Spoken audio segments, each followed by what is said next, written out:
front of me is Xiaomi 12 and today I would like to show you how you can change theme of this device.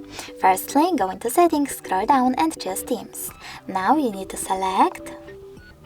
Okay, it doesn't seem to work, so I will go with Themes app over here and select Themes at the bottom left corner.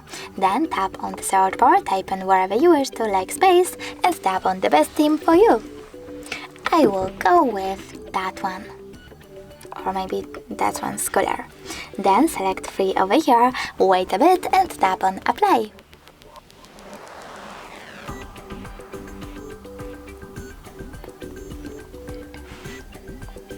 Now after a couple of seconds, you need to choose home button, and as you can see, theme of my Xiaomi has changed.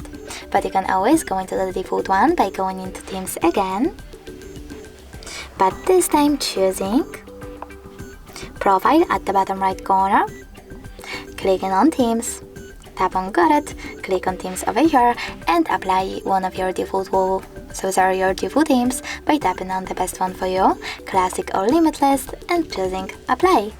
Thanks so much for watching. If you enjoyed this video, leave a like, comment and definitely subscribe. Bye!